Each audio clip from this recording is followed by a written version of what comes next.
Hello guys, this is Dark Fox Sage 2 and we are back with our new fanfic, which is What If Naruto Fell in Love with Princess of Sand Part 1. And if you enjoy this fanfic, then please press the like button and please subscribe to the channel. It motivates me to upload more fanfic like these for you all. Now let's start the fanfiction. An 8-year-old blonde orphan walked down the crowded streets of Sunagakure no Sato. He had just been kicked out of the orphanage on his birthday. The reason? He was too old. It was common knowledge that Suna was the lowest of the 5 great villages because the Wind Daimyo was cutting Suna's funding and handing over its missions to Konoha. It was also common knowledge that orphanages were funded by their hidden villages, so with their budget cut, Sunagakure was forced to find ways to save money. The first place to cut money was the orphanages. Once an orphan was 8, they were given 50 ryo and sent away from the only place they knew as home. As a result, the slums of Suna were filled with orphan children who had nowhere to go. Stupid matron, giving me 50 ryo to make a new life. Dumb bitch, how the hell is 50 ryo going to get me anything? Muttered the blonde orphan. His name was Naruto. Being an orphan, he never knew his surname since he was never told about his birth parents except his mother died in birth. His dusty blonde, spiky hair waved in the air as the dry Suna air blew through the streets. He walked for a few minutes until he reached a park where there were a number of kids playing and running around. He went to join them until he noticed a red-headed kid around his age sitting all by himself on the swings holding a teddy bear. I wonder why he's alone, thought Naruto. It had been the first time he had ever seen the redhead at the park. Naruto walked up toward the redhead as he ignored the villagers and other children whispering amongst themselves. Hey, called out Naruto cheerfully, what are you doing here all alone? Asked Naruto with a cheerful attitude. The redhead slowly picked his head up before looking around to make sure the blonde was talking to him. Are you talking to me? Asked the redhead meekly. Naruto's smile widened. Yeah, I'm talking to you. Do you want to play? Gaara had a small look of shock at the blonde's statement while the surrounding villagers looked at the blonde with looks of disgust. He wants to play with the demon.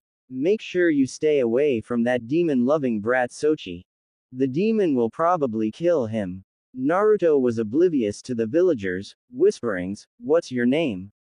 Mine's Naruto. Gaara, replied the redhead meekly. Naruto smiled before grabbing onto Gaara and leading him away to play. Gaara could sense his sand act up, but he used all his willpower to force it down. He didn't want the first friend he had ever made to be scared of him. Gaara and Naruto played games for the entire afternoon. It was the first time Gaara had fun in a long time. By the time the sun was setting, Gaara and Naruto were exhausted from playing so long. That was fun, Gaara. I like playing with you. Exclaimed Naruto. I like playing with you too, Naruto, replied Gaara with a small smile. So I guess this is goodbye, huh? Said Naruto with slight sadness. Gaara frowned as well. Yatu-san is probably expecting me home. Where do you live, Naruto? Asked Gaara curiously. Naruto smiled. I live over at the orphan. Naruto stopped before frowning since he remembered he had been kicked out. I don't know where I live actually. I got kicked out of the orphanage this morning. Gaara frowned knowing his new friend was a street orphan. Well, you can come stay with me. Tu-san never pays attention to me, so he probably won't notice you. Naruto beamed. Really? Gaara nodded with a smile. Alright. Cheered Naruto. Gaara led Naruto toward the upper parts of Suna until they finally reached the Kazecage's mansion. Suddenly Naruto stopped and looked at the large mansion. Whoa, you live here? Exclaimed Naruto loudly. Gaara nodded. Tu-san is the Yondaime Kazekage. Naruto looked at him in disbelief before grinning. You are awesome, Gaara, said Naruto. Naruto followed Gaara inside. They snuck through the house until they reached Gaara's room. Naruto looked around the room to see it was nothing like what he thought the child of a cage would have a room. The walls were barren of pictures and there were very few toys. Gaara, dinner. Called out a feminine voice. Who's that? Asked Naruto as he played with one of Gaara's toys. My Ne-chan Temari. I'll bring you something to eat when I come back. Naruto nodded and watched as Gaara left the room. Curiosity got the better of Naruto. He had never witnessed a family eat dinner. Being an orphan, it was first come first serve, so scarfing down food to make sure you ate was the norm at the orphanage. He quietly opened the door to the hall and crawled as stealthily as possible toward the stairs and watched as the Sabaku family ate dinner. He was confused when all he was met with was tense silence. An older blonde girl, who he figured was Temari, ate in silence as she darted her eyes between a brown-haired adult, who he figured was the Cage, and a brown-haired kid, probably a year older and Gaara's brother, while Gaara ate silently at the end of the table. Kankuro, how are your puppetry studies? Asked the Yondaime Cage. They are fine too, San. Chiyo-sama says that I am a prodigy at puppetry and that I might even surpass her in puppetry, replied Kankuro. The Cage nodded. Good, puppetry is a very difficult art to master. To have you be a prodigy in puppetry makes me proud. The Suna leader then turned to Temari. What about you, Temari? Temari was interrupted from her thoughts. Obaki-sensei says that I'm making great progress with the small fans. He says that if I continue to do well, he'll give me a war fan to advance my futon training. The Cage nodded in acceptance of the answer before looking at Gaara, who was silently eating, from the corner of his eye. Gaara, spoke the Cage with authority. Gaara flinched at the hard tone his father talked to him with. Hi-to-san. Did you lose control today? Asked the Cage. Gaara shook his head. No, to-san, I didn't lose control today. The Cage looked at Gaara suspiciously. Good, we will have to step up your training, spoke the wind shadow coldly before he turned back to his food. Hi, replied Gaara meekly before finishing his plate. He looked around and saw no one was paying attention to him, so he grabbed a handful of fruit and stuffed it into his pockets before leaving the table without a word.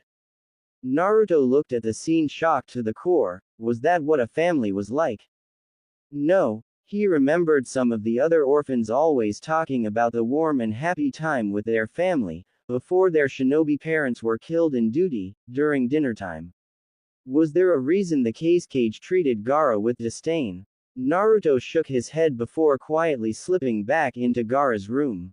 A couple seconds later, Gaara entered the room with a slight smile. Here, spoke Gaara as he emptied out his pockets of fruit for Naruto. Naruto smiled. Thanks, Gaara, said Naruto quietly, as to not alert the people present inside the house. Naruto ate the fruit with gusto. Nay, Gaara, why is your two-san so mean to you? Asked Naruto as he took a bite of an apple. Gaara slightly stiffened. What are you talking about? Asked Gaara. I saw how he treated you when you guys ate dinner. He looked like he really hates you, spoke Naruto. Gaara looked down at the ground. He's just mad at me because I don't do as good in shinobi training as Ne-san and Ne-chan, lied Gaara. Naruto nodded in acceptance of the answer. Once Naruto was done with his food, Gaara set up a futon for Naruto to sleep in. The moon was high in the sky when both friends laid down to sleep. Thanks for doing this, Gaara. Naruto held out his hand with a grin. I promise that I will always be your friend, no matter what happens. From now on we are brothers in all but blood. Gaara smiled as wide as he could and a few tears left his eyes. He reached out and grabbed Naruto's hand before grabbing it firmly. Hi. Naruto grinned happily before letting go and both kids fell into a deep slumber. The next day, Cage Mansion. Naruto woke up to the sound of shouting. He got up and walked toward the window as he rubbed the sleep from his eyes. He looked out the window to see the Cage in his normal civilian attire surrounded by gold sand.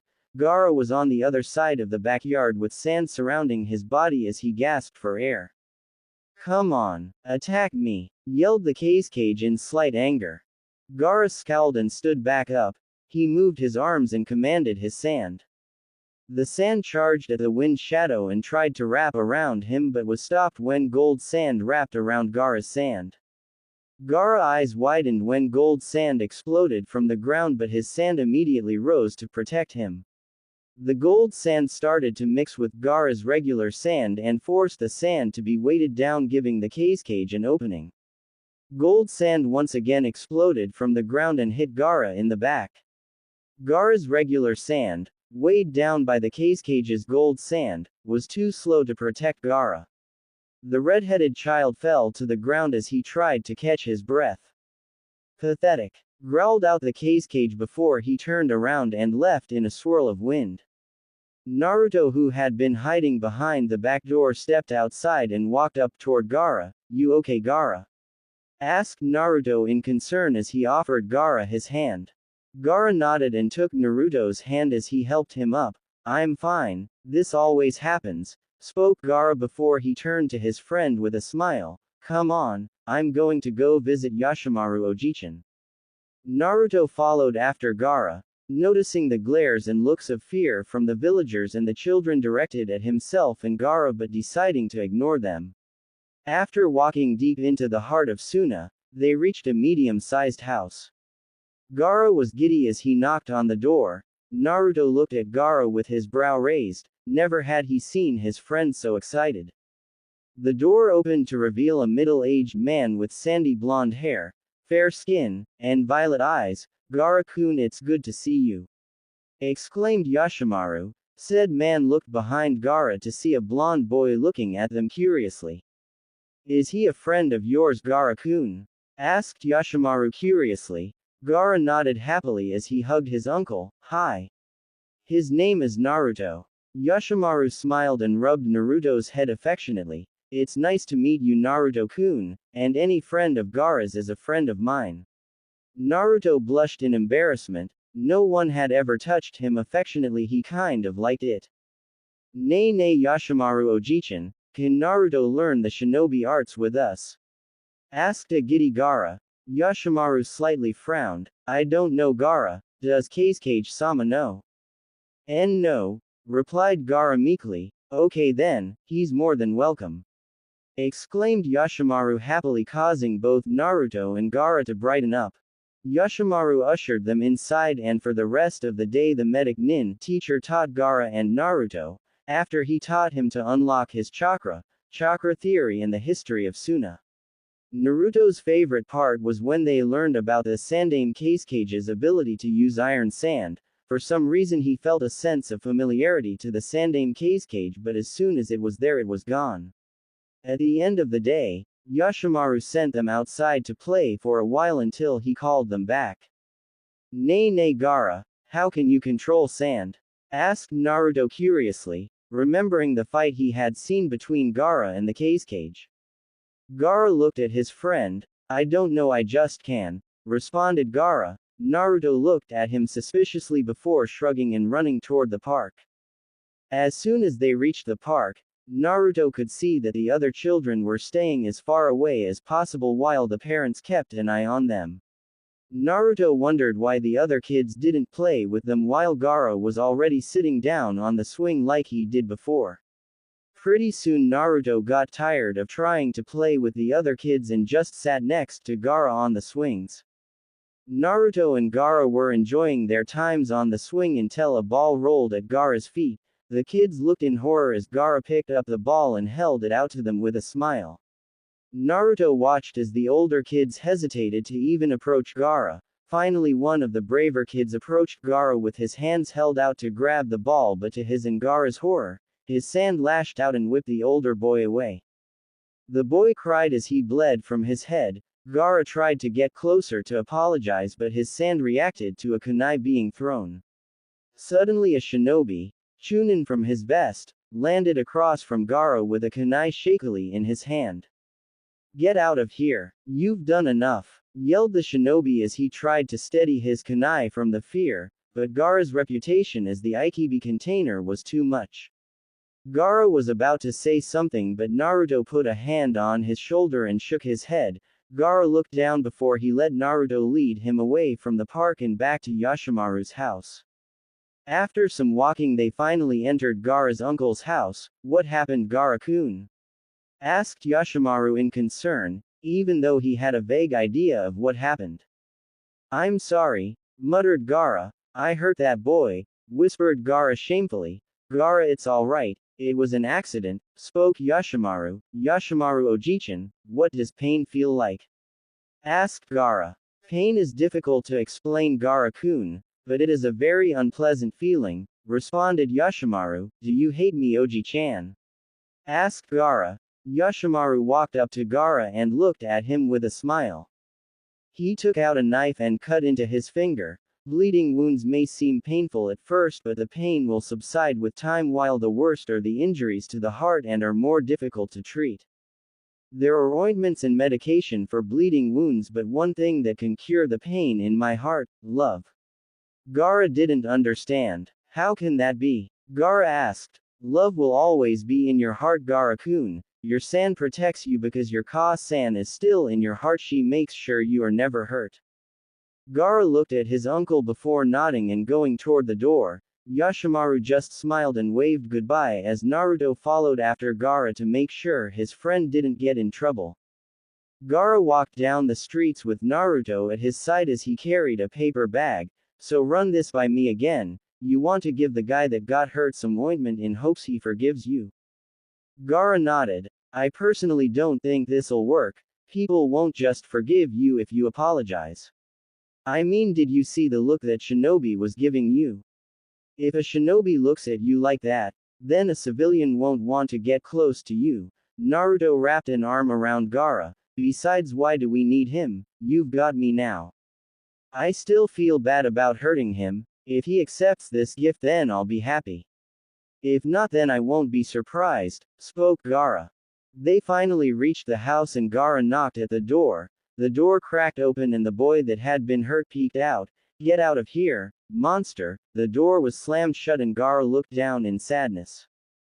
Gaara started walking away as he was followed by Naruto. Unfortunately, Gaara wasn't paying attention and he bumped into a shinobi who was walking the streets.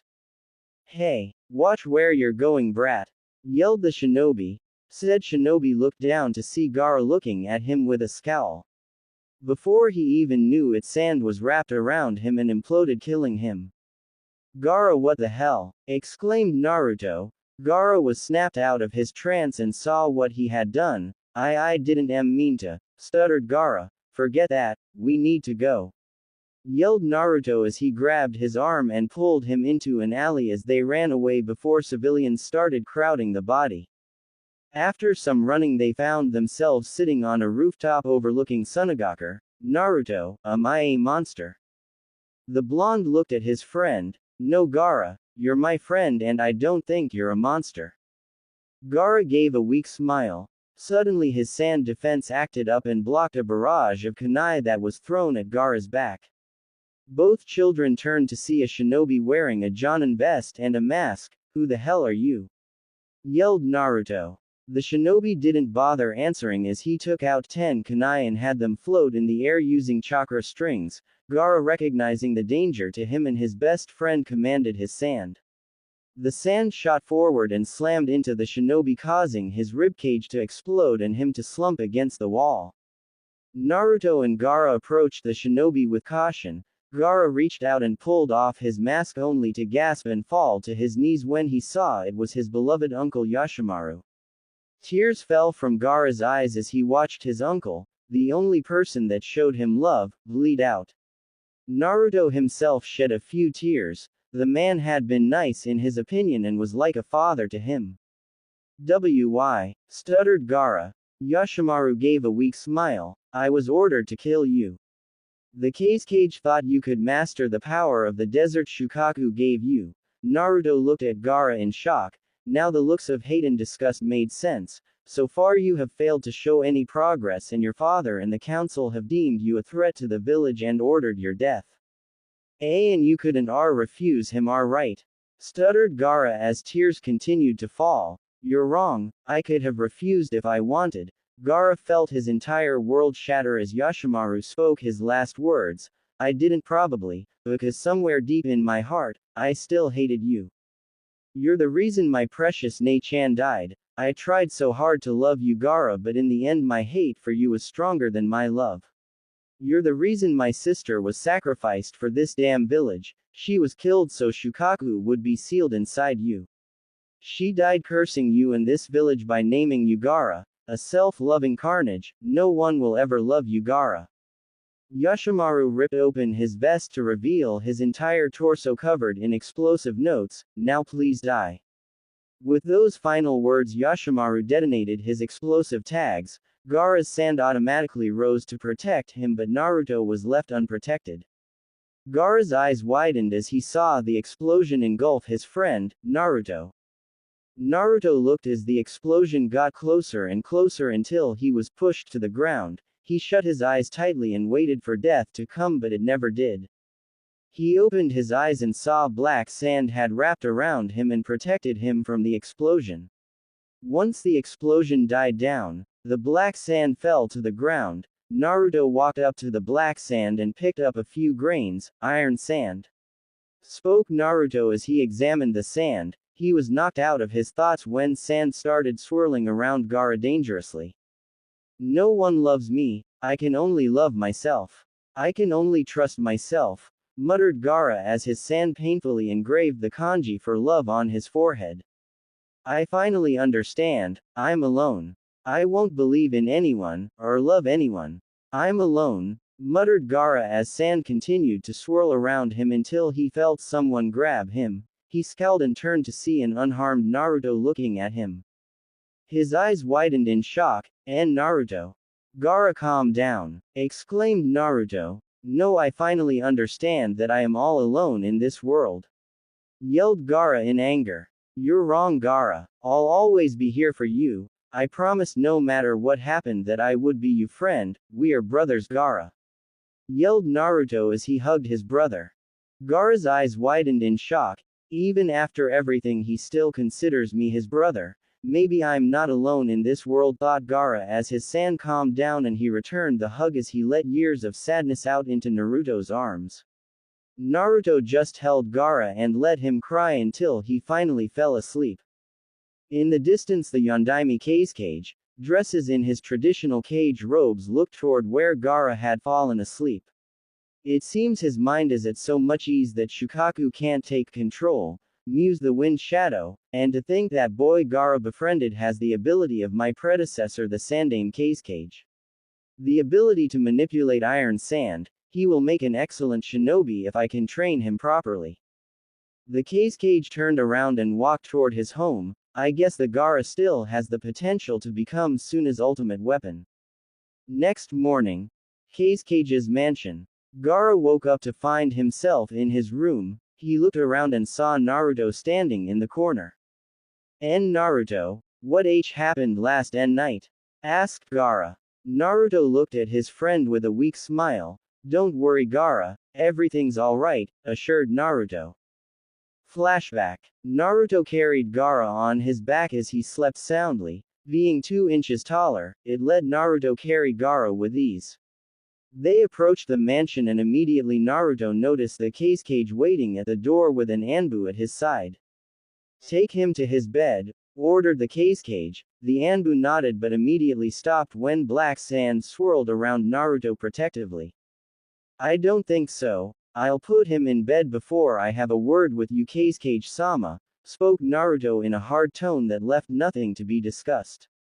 The cage let an amused smile cross his face before he nodded and let them in the house. Naruto's eyes never stopped looking at the cage. Finally Naruto put Gaara in his bed before he followed the Anbu to the cage's office. Naruto entered the office and saw the cage waiting for him. He motioned for him to sit and Naruto did so.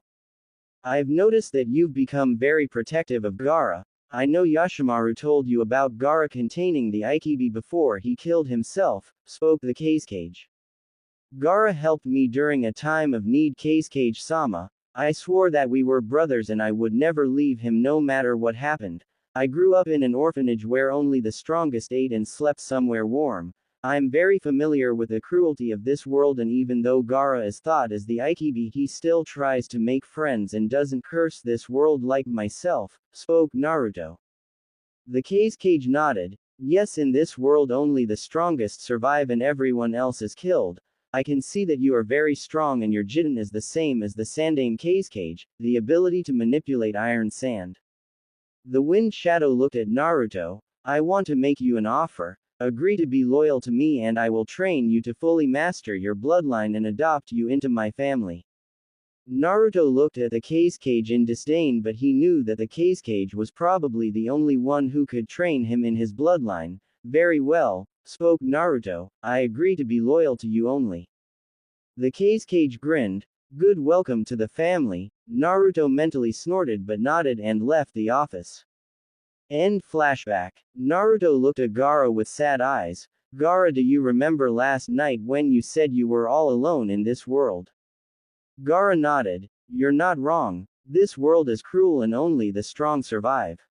There are very few people in the world I trust and even fewer I can call my brother. Naruto held out his hand. I trust you with my life, Gaara. It's just you and me, Gaara. We can trust no one except ourselves. It's us against the world that will try to hurt us. Are you with me, Gaara? Gaara looked at Naruto before he grabbed his hand. Hi Naruto, ni-san. Naruto grinned and rubbed his head. Good Gaara, oh Tudo. It was that day that the two outcasts agreed to always be side by side no matter what the world threw at them. Naruto stood in front of his new family. After telling Gaara what had happened, the Cage had called them down for Naruto to meet his new family. Naruto still couldn't think of the Cage's household as a family. They purposely left Gaara to suffer and did nothing to help. To Naruto, they were scum that deserved to die. Ever since Yashimaru betrayed Gaara, the redhead had adopted a stoic mask that rarely came down. Kankuro, Temari, this is Naruto. I've decided to adopt him and I want you to welcome him into our family, spoke the Cage. Both siblings looked at Naruto curiously while Naruto looked back neutrally. The Cage turned and soon left the children of the Sabaku family alone. Temari was the first to speak. It's nice to meet you, Naruto-kun. I'm Temari. She pointed at Kankuro. He's our idiot brother Kankuro. She ignored the indignant yell and looked toward Gaara in slight fear. And that's Gaara. Naruto's stoic look didn't fade. It's nice to meet you, Temari-san. Kankuro-san, spoke Naruto with a nod. Temari frowned at the cold reply but put on a fake smile. You can just call me Ne-chan, Naruto-kun.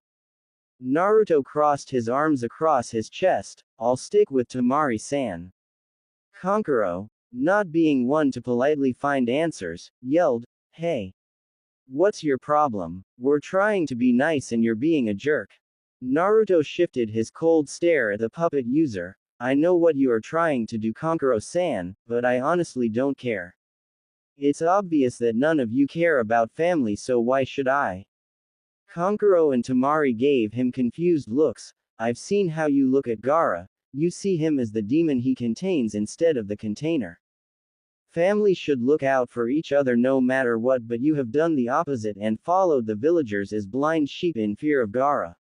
If that is how you treat family, then I have no intention of calling you my brother and sister. After saying what he did, he turned and led Gaara out of the room, leaving a shocked Kankuro and a slightly tearful Temari.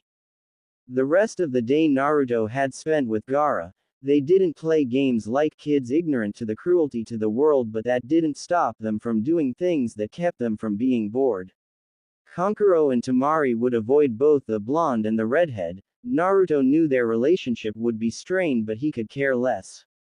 Next afternoon, Naruto stood across from the Cage as they began their first training session. Before we begin, Naruto, I want to give you some history on our bloodline, spoke the Cage. Naruto nodded in understanding.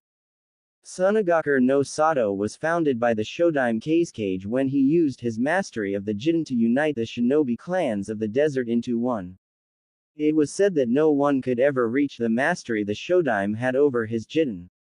Our bloodline converts our chakra into a magnetic force that attracts specific metal, whether it is iron, gold, silver, copper, platinum, or nickel. It's for that reason that you can command only iron sand and I can only command gold sand. With enough training, a Jitten user can learn to control other metals. The Shodaime was able to command any type of magnetic metal, giving him the power to unite the desert and create Suna. Do you remember when Yoshimaru killed himself by detonating explosive tags strapped to his chest? Naruto slightly stiffened at the bad memory but nodded. It was Iron Sand that saved you.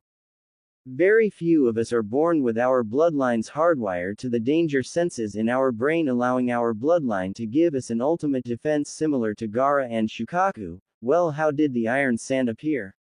Asked Naruto, remembering the Iron Sand appeared from out of nowhere. When you unlock your chakra, your body begins emitting magnetic waves to gather up your metal. Iron Sand had begun collecting at your feet the minute you unlocked your chakra. To prove his point, the Kazekage commanded his gold sand into the ground. It exploded a second later out of the ground, startling the blonde. Naruto was about to yell but was stopped when he looked inside the hole the Kazecage's gold sand created. There was a large amount of iron sand pooled underground directly under him. He reached down to touch the sand, but once he got close enough, the iron sand crawled up his sleeves and molded itself around his body. Naruto groaned at the extra weight the iron sand caused his body. Remember that your body has no control over your Jiten chakra. Should you get too close to anything iron, it will be strongly attracted to you, lectured the Kazekage. Naruto nodded and they began their lesson. The Kazekage taught Naruto to control his Jiten chakra. Naruto absorbed the information like a sponge and was able to stop his body from emitting magnetic waves, letting the iron sand stop clinging to his body in an hour. As they continued their lessons, the Kazekage couldn't help but feel impressed as Naruto took to commanding his iron sand like a fish to water. By the end of the day, Naruto had learned to levitate his iron sand, mold it into weapons, command iron sand from the ground, and search for iron in the desert. Later that night, dinner had been quiet. Gaara's new stoic attitude and the Kazecage's usual stoic attitude made it very uncomfortable to eat, followed by Kankuro's dirty looks and Temari's looks of sadness made it absolutely impossible. Naruto was currently seated on the window ledge as he looked at the full moon with Gaara. Gaara, are you alright? Asked Naruto as he watched Gaara clutch his head in pain. I'm fine, Ni-san. Shukaku is just being louder than usual. Naruto nodded but still looked at his Otuto in concern. He made his way toward Gaara and placed a comforting hand on his hand. Gaara seemed to slightly calm down, but he could see the pain still etched on his face. Naruto frowned, knowing exactly why that was. Flashback. Naruto sat in the Kazecage's office for the second time that week. You called for me, Kazekage-sama. Yes, Naruto. Since you will be living here for the foreseeable, it is necessary you know about Gaara and Shukaku, spoke the Kazekage. Naruto nodded and motioned him to continue. 6 years ago I sealed Shukaku into Gaara to give Suna an ultimate weapon. With Konoha taking all our missions, Suna has fallen on hard times. For 4 years I trained Gaara to be an ultimate weapon, but he was too weak and couldn't control Shukaku, causing him to lose control a couple of times. The reason Gaara cannot sleep is because Shukaku uses its container's insecurities to take control while it sleeps. Because of this, the council and I saw Gaara as more of a threat than an asset. Yoshimaru was sent to kill him but failed, and I had thought Gaara would lose control, but it was you that managed to calm him down. Because of this I am shifting his responsibility to you. He seems only to respond to you and can even sleep most days. You seem the only one that can control him, said the Kazekage. Naruto silently grit his teeth. The man was truly scum if he can do that to his own son and have absolutely no remorse. I understand, Kazekage-sama, replied Naruto before bowing and leaving the room.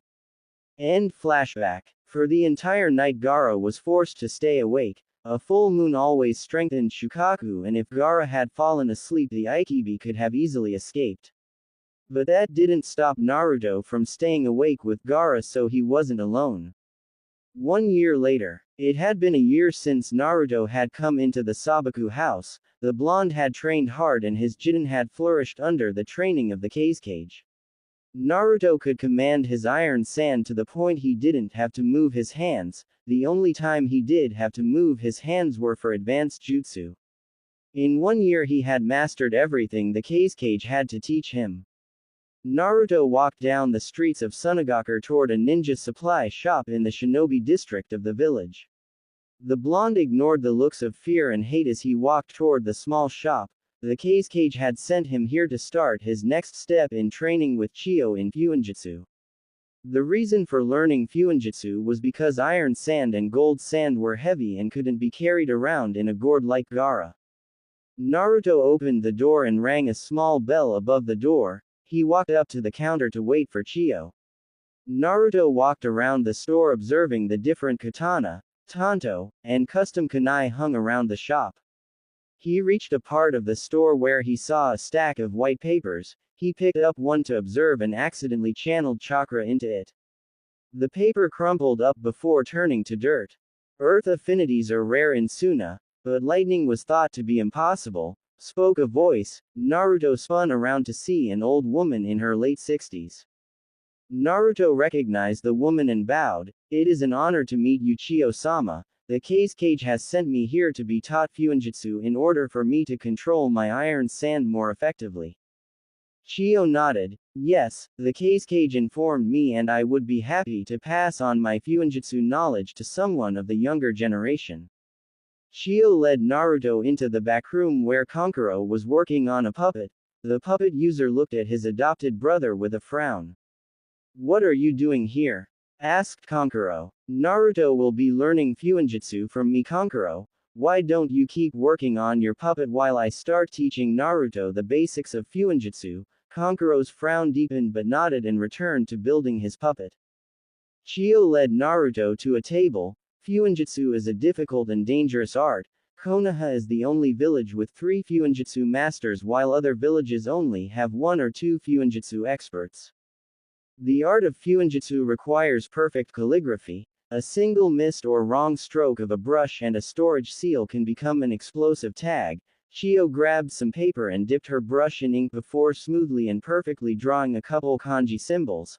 I want you to copy these kanji perfectly without any mistakes. Come find me when you are done, spoke Chiyo before she turned to leave. Chiyo-sama, I finished. Exclaimed Naruto. The elder spun around in confusion at Naruto's quick completion. She walked back toward the table to see that Naruto had copied her kanji perfectly in a couple seconds. How did you finish so quickly? Asked the shocked elder. Naruto hummed in thought before shrugging. I have no idea, it just felt natural when I was drawing the kanji, spoke Naruto. Impossible. To master calligraphy takes years of practice. The Kazekage said he was an orphan, so there was no one to teach him calligraphy, thought Chiyo until something in her head clicked. There were reports of members of certain clans having an unnatural mastery of Fuinjutsu from a young age, the Uzumaki clan and the Namikaze clan. Could he be? Chiyo looked Naruto up and down. He missed the red hair all Uzumaki were known to have, but he looked somewhat similar to the Yondaime Hokage. Could he be related to the Yondaime Hokage? Cousin, nephew, son. Chiyo was knocked out of her thoughts when Naruto called her attention. Chiyo-sama, are you alright? Asked Naruto. Yes Naruto. I'm fine, just a little senile, said Chiyo quickly, causing Naruto to sweat drop. Chiyo moved on and started teaching Naruto how to draw simple seals and adding chakra to them. Once Naruto was occupied with his lesson, Chiyo was left alone with her thoughts. Although I doubt he is the son of the Yondaime Hokage, he shares some sort of relationship with him. An amused smile etched itself on Chiyo's face. This warrants some investigating. 3 years later, a 12-year-old Naruto walked down a street of Sunagakur. He wore a pair of black Anbu pants and dark blue sandals, a blood-red shirt under his desert camouflage vest, and a red mask that hid the bottom of his face. The reason for the mask was because he wanted his identity to stay a secret until he reached Chunin. If enemy villages found out his identity and his ability to manipulate iron sand, there would be a lot of assassins sent to try and kill him to make sure he never reached the level of the Sandaime Kazekage. He was returning from the library after a day of researching Kenjutsu and lighting nature chakra. After receiving training in Fuinjutsu from Chiyo, she had informed the Kazekage he had a prodigal talent for the dangerous art. This in turn got the Wind Shadow giddy at the prospect of having a Fuinjutsu master in Suna. The Case Cage had allowed Naruto access of the shinobi library. Only Chunin and Jonin had been allowed to enter in hopes Naruto could reach the level of Fuinjutsu master. While having access to the library did help Naruto learn more complex Fuinjutsu, it was a slow progress and he wasn't anywhere near the level of a master. That didn't stop Naruto from using the library for other things like researching some way to practice his lightning manipulation. Chio had been right when she said a lighting nature was extremely rare in Suna, so rare that Naruto was the only one in the entire village with a lightning affinity. The library was little help in learning about both Kenjutsu and lightning manipulation. He learned some basic Kenjutsu katas and how to channel his lightning chakra. Naruto knew he would have to learn about them outside Suna. Naruto entered the Suna Shinobi Academy. He would be taking the graduation's exam today and become a genin. Suna's academy was much different from Konoha's. In Suna you had two options: send your child to learn in the Shinobi Academy, that was quite expensive, or if you were from a clan you could receive training from your clan and take the graduation exam to become a genin. It was because of that system Suna had less shinobi than other villages. The Case Cage preferred quality over quantity. Naruto knew he was more than ready for the exam and becoming a genin. He found his classroom and entered. "Can I help you?" asked the Chunin instructor. "My name is Sabaku no Naruto. I am here to take the graduation exam," spoke Naruto neutrally. The class immediately exploded into whispers while the instructor motioned Naruto to enter. "Of course Naruto-sama, we have been expecting you." Naruto entered the room and sat in an empty row, ignoring the other students whispering. "He's the Case Cage's son. I heard he was friends with that freak Gaara. My mom told me to stay away from him because he's a demon living freak." Naruto kept his calm as he overheard all their comments. He didn't feel like spilling their blood over a few insults. As the instructor explained the rules, one of the other kids threw a piece of paper in an attempt to hit Naruto. He failed when Iron Sand blocked the paper and rushed the unfortunate black-haired student. Before anyone could blink, the black-haired academy student was pinned against the wall with Iron Sand slowly crushing him. Naruto calmly got up from his seat and walked up to the black-haired student. "What's your name, trash?" "Riku," spoke the student as he struggled to breathe. The Chunin instructor was snapped out of his shock and acted immediately. "Naruto-sama, stop this immediately!" yelled the Chunin as he rushed to stop Naruto, only to be tackled by a stream of Iron Sand and pinned against the wall. The Chunin struggled to get free, but the Iron Sand was too tightly wrapped around him. The other students had varied reactions to Naruto's actions. Some cowered under the desks while others sat frozen as Riku was crushed. "Pathetic. Your classmate is slowly being killed and all you can do is freeze or cower under your desks in fear. If Suna is allowing you to become genin, then I fear for our village's future," spoke Naruto calmly. As Naruto was about to finish off Riku, his Iron Sand blocked a kunai. Naruto turned to see a kid with purple eyes and brown hair standing against him. "Hey, why don't you pick on someone else, freak?" yelled the brown-haired student. Naruto turned his attention from Riku to the student actually brave enough to stand up to him. "What's your name?" asked Naruto. "Why do you want to know?" replied the brown-haired student. "I like knowing the names of the people I've killed," spoke Naruto simply. The academy student steeled himself. He was rookie of the year for Kami's sake. "My name is Daimaru. Remember it because I'll beat you," exclaimed the newly named Daimaru. "Big talk for trash," said Naruto before Iron Sand leaked from his sleeves and rushed Daimaru. It slammed into Daimaru, ripping a hole through his stomach. All the academy students gasped in horror but gasped again in surprise when Daimaru was engulfed in smoke and turned into a chair.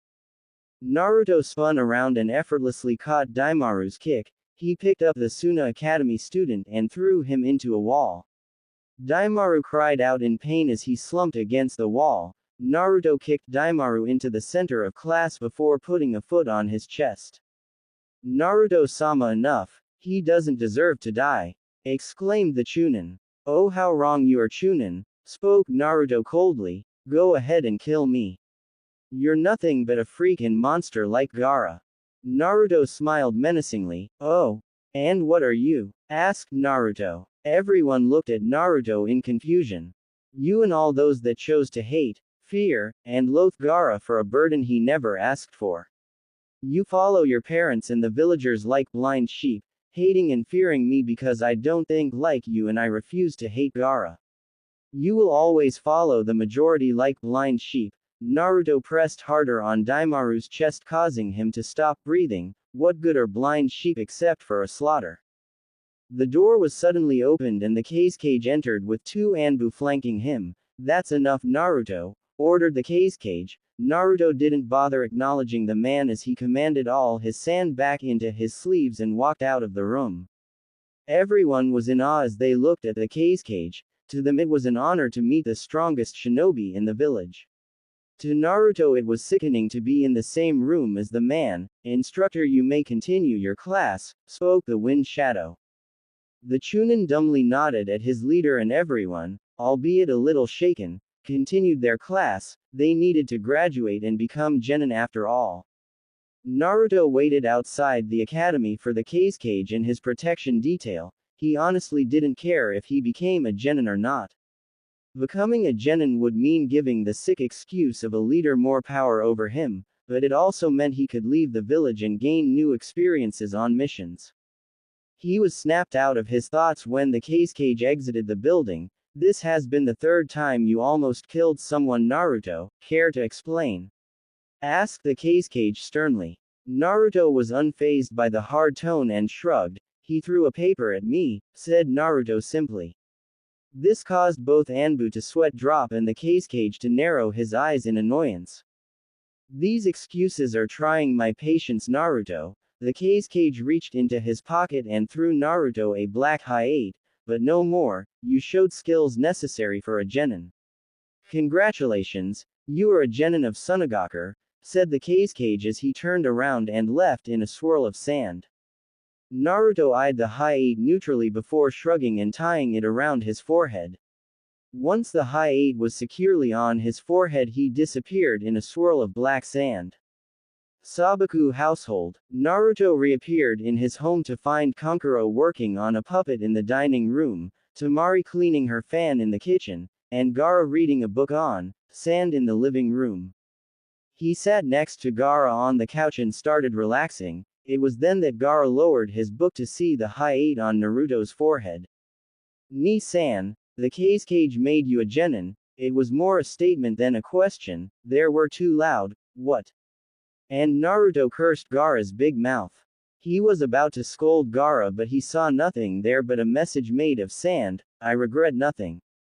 Naruto's brow twitched before silently swearing revenge. He was then cornered by an angry Temari and Kankuro. Not that he cared. How the hell did you become a genin? Exclaimed both Temari and Kankuro at the same time. Naruto shrugged. The cage handed me a hyate and said I was a genin, replied Naruto in a bored tone. What? We've been training for years and we're not allowed to be genin yet, yelled Temari angrily. It was then that the cage appeared in his home. Temari and Kankuro's heads snapped toward their father. To-san, why is Naruto a genin while we're being held back? Demanded Temari.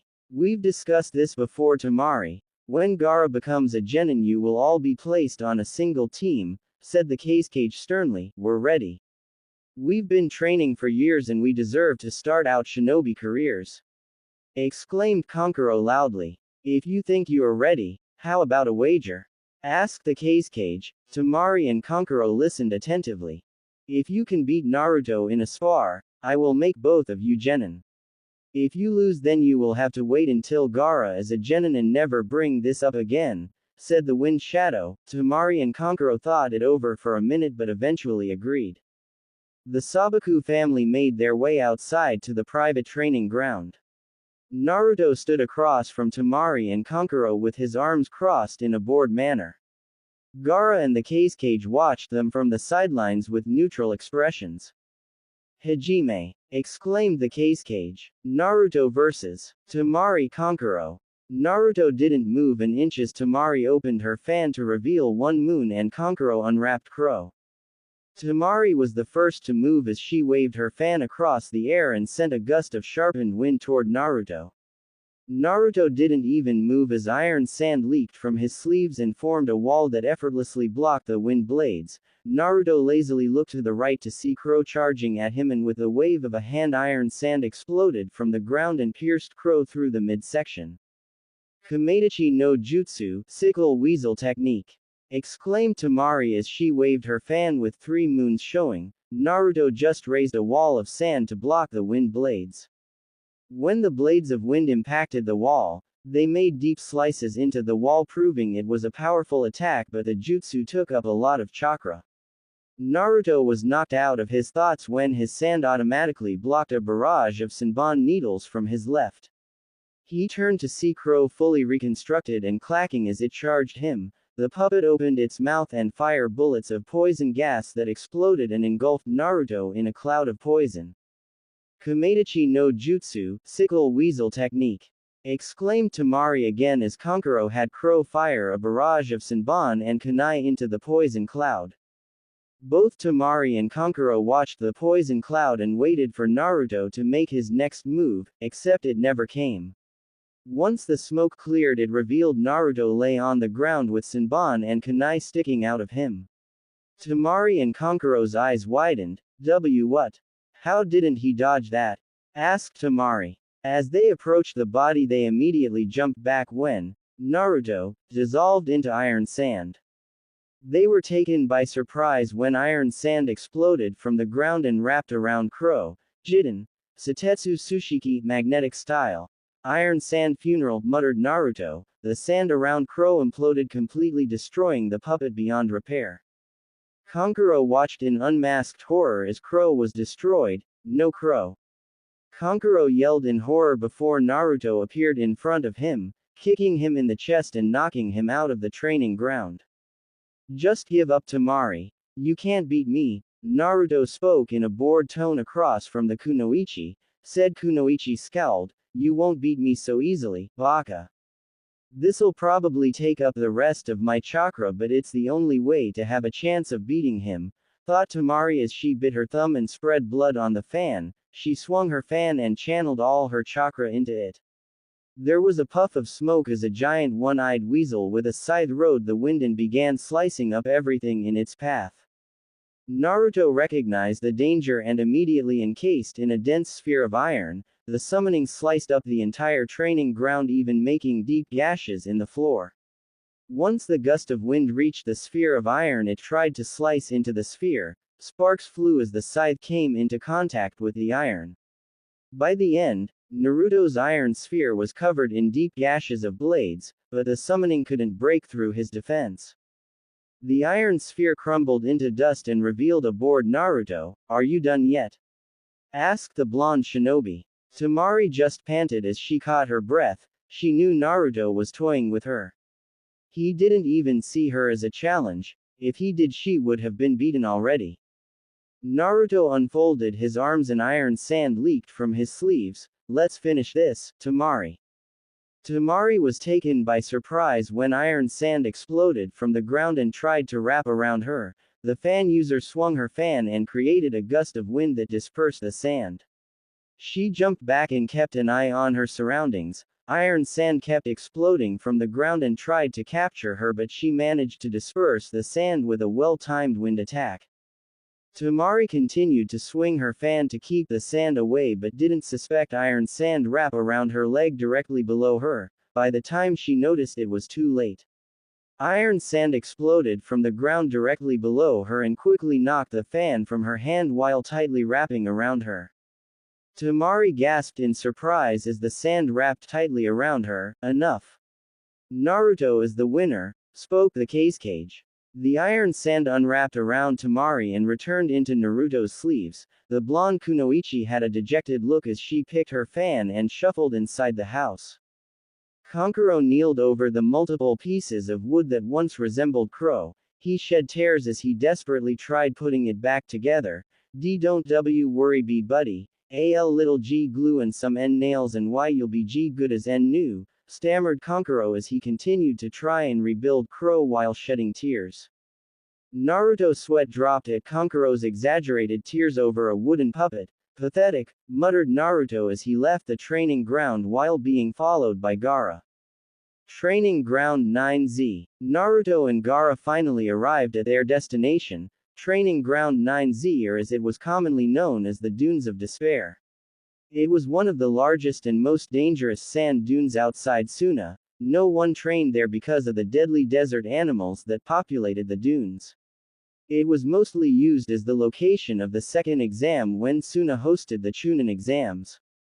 It was also Naruto and Gaara's personal training ground. The animals had learned that trying to attack Naruto and Gaara alone was a death sentence, so their training was never interrupted. Naruto and Gaara were currently practicing their taijutsu. Gaara had always depended on his sand and neglected all other aspects of shinobi skills. Naruto had begun teaching Gaara his own personal taijutsu style that he had created using the taijutsu scrolls in the shinobi section of the library. It was a combination of scorpion style, heavy devastating attacks, and hawk style, quick attacks on an opponent before retreating to a distance. Should Gaara ever face off against a fast taijutsu master, Gaara would be able to counter him and have a better chance of killing him.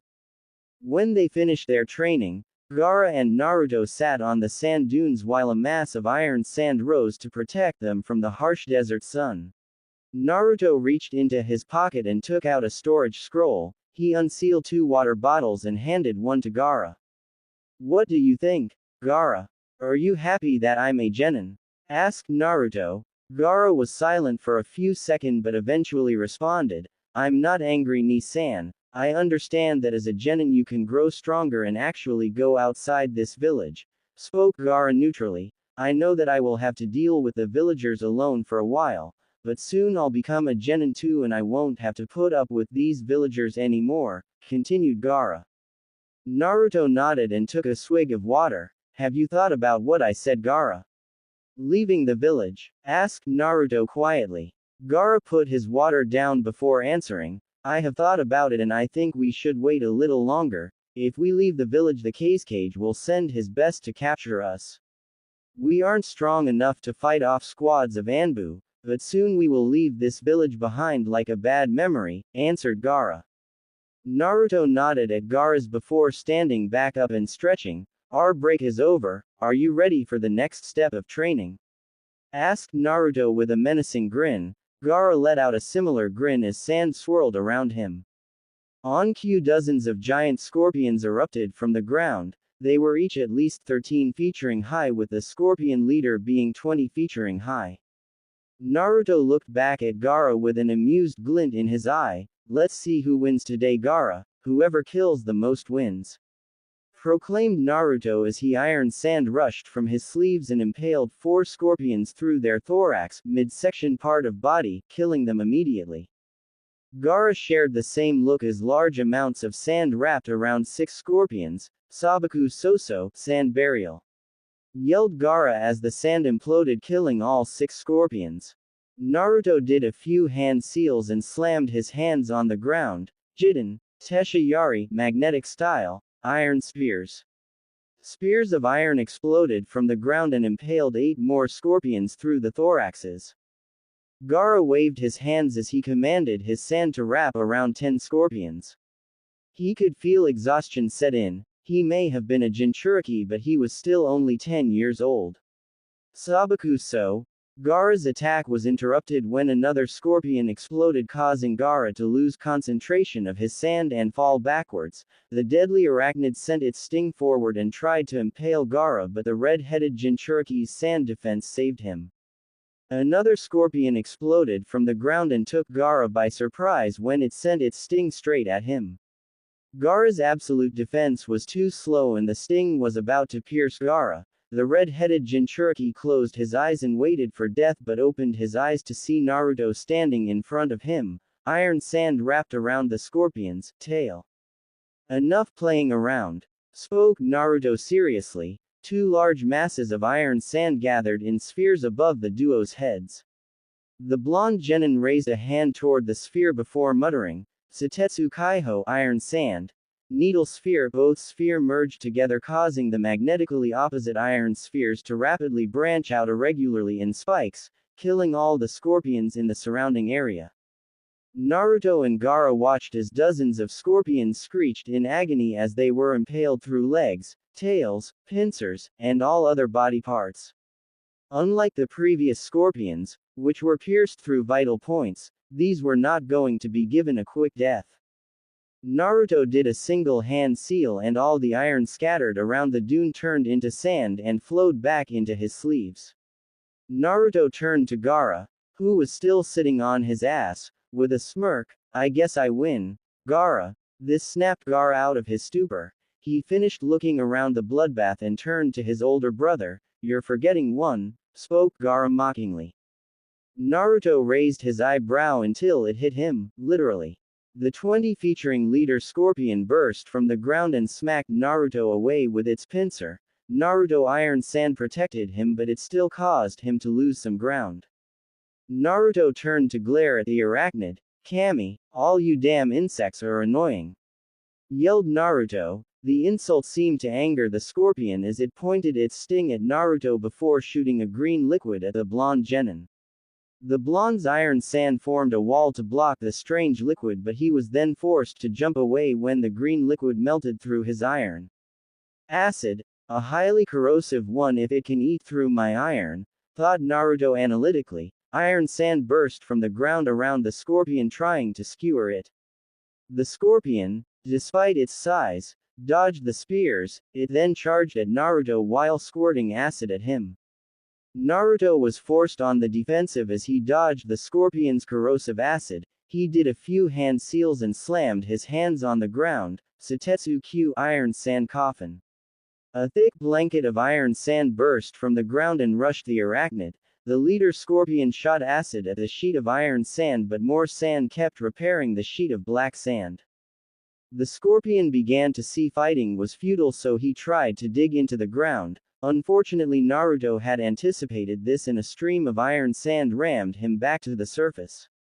The arachnid was helpless as iron sand wrapped tightly around its body. Satetsu Tsushiki iron sand funeral, muttered Naruto as he clenched his fist. The iron sand tightened and completely crushed the scorpion, leaving nothing but a puddle of green blood. Naruto turned to Gaara with a victorious smirk. You were saying? Gaara sighed and shook his head. You're 2 years older than me, yet you act like it was a victory. Naruto appeared next to Gaara and wrapped an arm around him. Ha! You're just a sore loser, teased Naruto. He immediately ducked to avoid the sand that tried to smack him.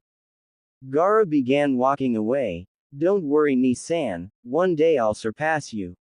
Naruto genuinely smiled as he looked toward the sunset. I look forward to that day, Gaara, a day when you won't need me to protect you anymore. After the sun set, the blonde-haired genin turned and walked back to his home. He needed to be ready. Tomorrow he would be assigned his first mission. Naruto, sporting his signature bored look, stood in the Cage's office awaiting the arrival of his team. The blonde genin user sat in front of his leader's desk. After a few minutes, the Wind Shadow's secretary poked her head around the door. Cage-sama, Team 3 has arrived, informed the black-haired secretary. The Cage motioned for her to send them in. The door once again fully opened to reveal Naruto's team. The group was made up of Kunoichi, a violet-haired girl with tan skin and wore a light brown skirt, a dark yellow blouse, mesh leggings, an equipment pouch wrapped around her waist, and her high-8 hanging around her neck. 2 shinobi were also in the group, a genin and a jonin. The first was a jonin. Naruto guessed he was in his 20s, had tan skin and black hair. He wore a pair of brown anbu pants, a black shirt, a beige jonin vest with shoulder guards and scroll pouches. His high-8 was wrapped around his forehead along with white bandages to protect against the heat, and a kunai pouch on his left leg. The final shinobi was a genin Naruto knew all too well, mostly because he tried to kill him yesterday in the academy. He had tan skin and light brown hair. He wore a pair of dark brown Anbu pants and a gray short-sleeve hoodie, with his equipment pouch wrapped around his waist. "You!" cried Daimaru as he entered the room. "Oh, you survived. Looks like you're stronger than I thought," replied Naruto neutrally. Ahem. Everyone turned their attention to the cage. "You can save the pleasantries for after this meeting." He turned his attention to Naruto. "Naruto, this is your team. Your Jonin sensei will be Nori Hideki and your teammates will be Isamu Daimaru and Yakedo Mika. From now on you will be designated Team 3 of Suna. I expect you to be professional and not violent outside missions." Naruto, spoke the cage sternly. Naruto rolled his eyes and nodded. "Yo, it's nice to meet you Naruto," spoke Hideki cheerfully. Mika gave him a nod and Daimaru glared at him. Naruto's face revealed nothing as he nodded back. "It's nice to meet you as well," replied the blonde shinobi. "Why don't you go get to know each other? Kage-sama wants to have a word with me," said Hideki. Daimaru continued to glare at Naruto while Mika and Naruto nodded. The three genin left the cage's office and started walking down the streets of Suna. "Well?" asked Daimaru looking at Naruto. The blonde nin raised an eyebrow. "Well, what?" the brown-haired boy yelled. "Aren't you going to apologize?" "For what?" "For nearly killing me," yelled Daimaru, causing the villagers to look their way. "Keep your voice down, weakling," growled Naruto as his eyes darted around the gathering crowd of villagers. Naruto grabbed both his teammates and did a quick shunshin to Training Ground 3. When they arrived at their official training ground, Daimaru found himself lifted into the air by Naruto's hand. He struggled to breathe as Naruto looked at him in amusement. "Now, you want me to apologize?" asked Naruto as he dropped Daimaru, allowing him to breathe. The brown-haired shinobi rubbed his neck and nodded while the kunoichi of the team just looked at the exchange in worry. "Alright, I'm sorry. Sorry that the cage stopped me from killing you," spoke Naruto before vanishing in a burst of speed and kicking Daimaru into the ground. "Erg!" cried Daimaru in pain as he laid in a small cloud of dust with Naruto's leg on his chest. Naruto looked down at the mess under his foot in amusement. "If you can't handle an attempt at your life, why did you become a shinobi who puts their life on the line every day for their village?" questioned Naruto as he put pressure on the brunette's chest, causing his breathing to stop. Mika was about to intervene but was stopped when Naruto's iron sand exploded from his cloths and blocked a sharp wave of wind.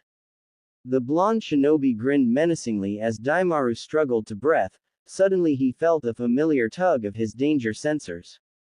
He flared his chakra. The storage seals tattooed to his body opened and allowed a wave of iron sand to exit his cloths and form a defense against the danger. The iron sand formed wall and blocked a wave of wind that cut deeply into his iron. He was taken by surprise when the wind broke through his defense and sent him crashing into the ground. He flipped through the air and landed on his feet as he looked around the training ground to see his Jonin sensei pick up Daimaru and dust him off. "Wow, you really got your ass handed to you," spoke Hideki with a carefree attitude. Daimaru snapped out of his sensei's grip and glared at him. Now children, we're a team now. The only fighting allowed is when we go on missions," said Hideki. He just tried to kill me," cried Daimaru in disbelief. Hideki looked at Naruto sternly. "Is this true, Naruto?" Naruto shrugged. "No." "Okay. Well, you heard him Daimaru. Now let's get to know each other." Daimaru face planted when his sensei just brushed off Naruto's homicidal attempt.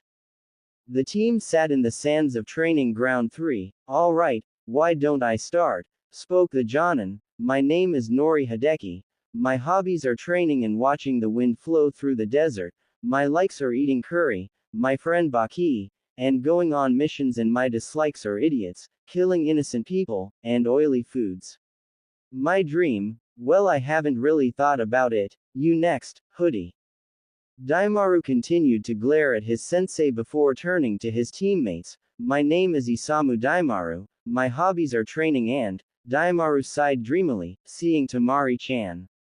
Everyone was snickering, but Daimaru was too absorbed in himself to notice. My likes are Temari-chan. And my dislikes are. Glares at Naruto, blonde idiots, murderers, and morons. My dream is to become the strongest Jonin in Suna. Exclaimed Daimaru at the end. At least he's motivated, thought Hideki. Purple, you're up. The kunoichi huffed in annoyance but complied nonetheless. My name is Uinamika. My hobbies are training and hunting down perverts. My like are dango and training in my clan's jutsu, and my dislikes are bigots, and idiots that think men are better than women. My dream is to prove to my clan that I am worthy of being clan heiress, spoke Mika with determination. Good. She's determined and isn't a fangirl, thought Hideki with a smile. Alright, you're last. Go ahead, Blondie. Naruto shrugged at the nickname and spoke. My name is Sabaku Naruto. My hobbies are training with my brother and learning new jutsu. My likes are my younger brother, ramen, and killing those that deserve to die, and my dislikes are bigots, idiots that don't know the difference between a scroll and a kunai, and arrogant morons in positions of power. My only dream is to become stronger to protect myself and my brother. Hideki clapped his hands. We know a little about each other. Now I want to see how skilled you guys are. The Suna Jonin pulled a clock from his equipment pouch and placed it on a training post. You guys have until noon to beat me in a fight, spoke Hideki. Ready. Hajime.